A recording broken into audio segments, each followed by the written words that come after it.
This is Scrappy BTV with a lot of interesting topics and videos. Please remember to like, share and subscribe to this channel.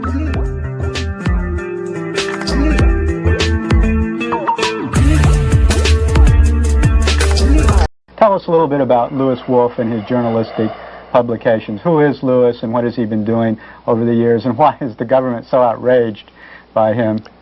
Well, his background is it's thoroughly legitimate, standard, if you will, journalism. He was assigned for a couple of years in Manchester, writing for a couple of prominent news organizations. Manchester, England? Yes, Manchester, England. And eventually made his way through London back to the United States, where he gravitated to scrutiny of the CIA and the intelligence community, watching the revelations of the Church Committee, information that he had come across in his research, some of which he had published as part of news stories previously, other parts of which he was not permitted to publish by the nature of the press establishment. And so he put together with Bill Schaap and Ellen Ray the Covert Action Information Bulletin, whose function was to focus on the intelligence organizations of the United States and discuss and expose in a perfectly legitimate way the covert action activities of the CIA principally, as well as the other intelligence organizations. I believe they formed that in about 1976.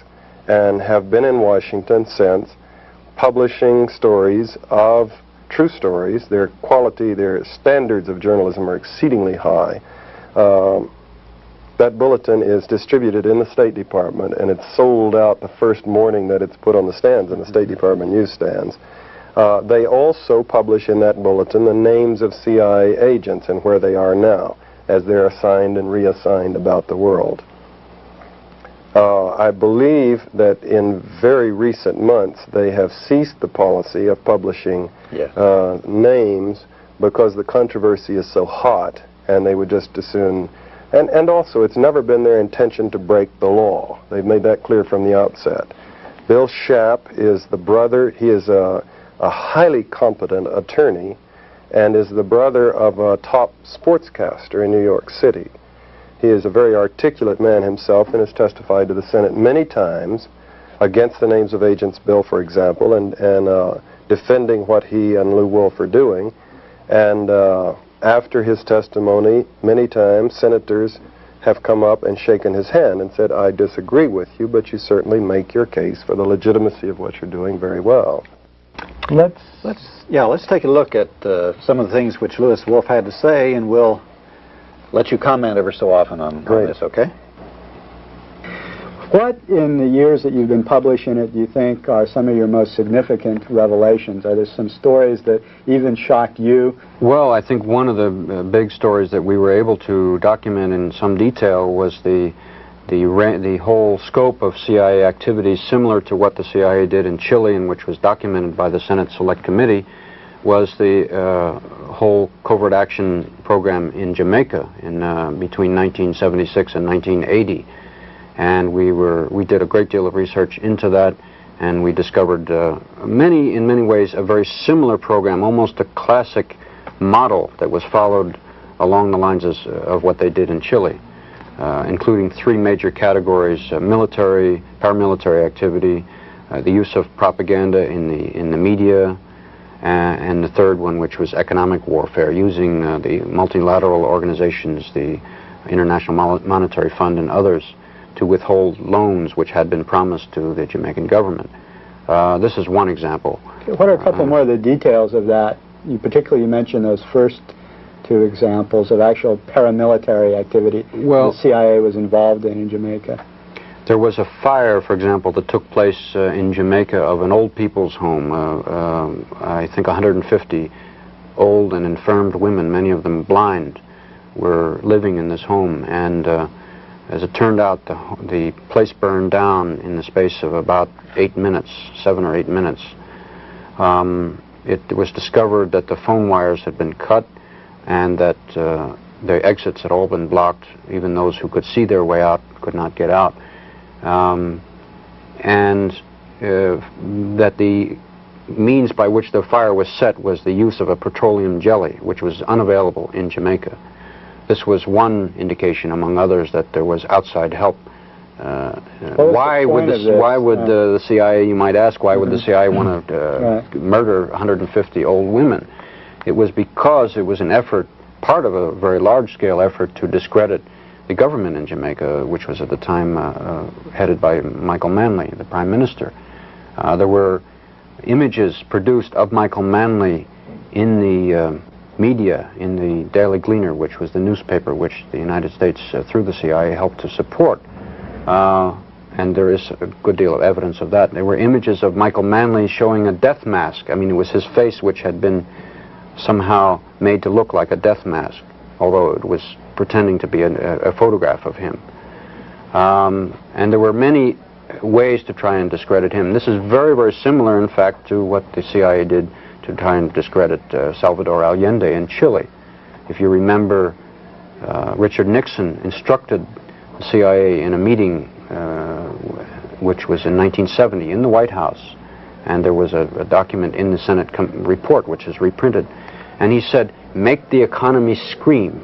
Those were his words. And that's, of course, what the CIA proceeded to do in Chile, and that's what they also did in Jamaica. They also furnished a lot of munitions and assistance to the terrorist squads that were going around killing people in the cities and also in the countryside in Jamaica as well. That's correct.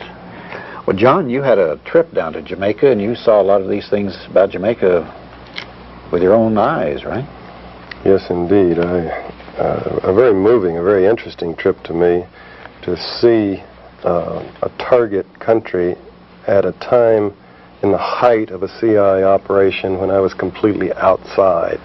So there's no way that I could see the problem that journalists have always had when the U.S. government was targeting on a country in a situation, trying to destabilize it, overthrow or manipulate the elections or whatever, of trying to figure out what's going on when you don't have access to all of the flow of cables and the discussions in National Security Council meetings and whatnot for the planning.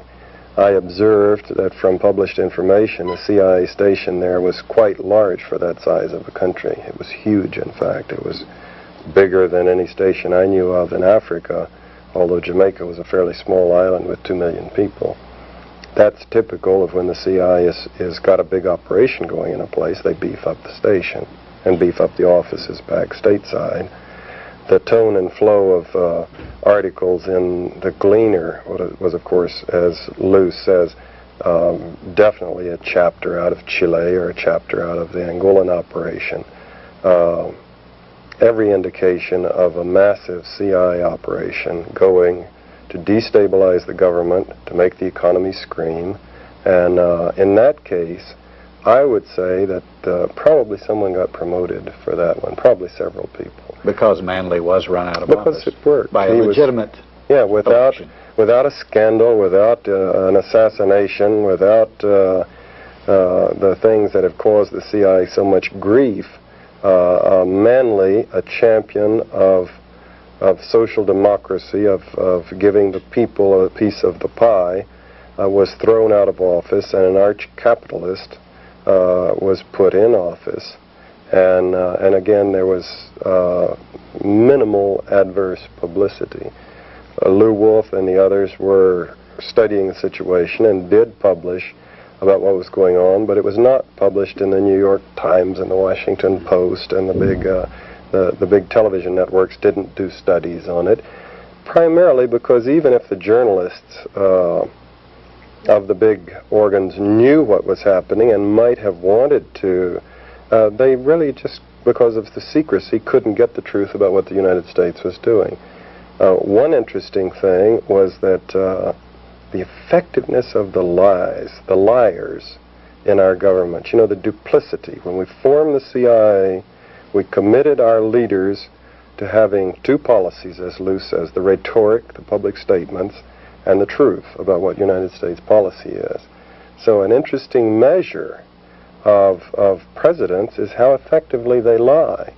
Interesting discussions that occur inside the CIA is about lying. Would you lie? You know, you're the DDO and you're going to testify to the Senate, and serious discussions. Are you going to lie? Because if you do, it's perjury, and there's a chance you could go to jail, and yet, you know, the organization expects you to lie. President Carter was one of the most effective liars I have ever watched on television and through the media. As a poker player, man, I would never go up against that man. He could look at that camera and say things that obviously he knew were completely and totally false. And I would study his expression, and I could detect nothing except occasionally a little wisp of a smile that wasn't consistent with what he was saying, like he thought it was funny. But one of his more classic tick, actually. Yeah, well, the smile that I was referring to wasn't that. It was just a kind of like he was repressing a grin, like he thought it was funny. How he rationalized these things, I don't know. But one of his most conspicuous lies was when he sat down with Manley just a few weeks before the elections in Washington and told him face to face that the CIA, don't have the CIA doing anything to destabilize you or your government. We have no such program going, when obviously he did. And he pulled it off to the point where even Manley was troubled. Very effective liar.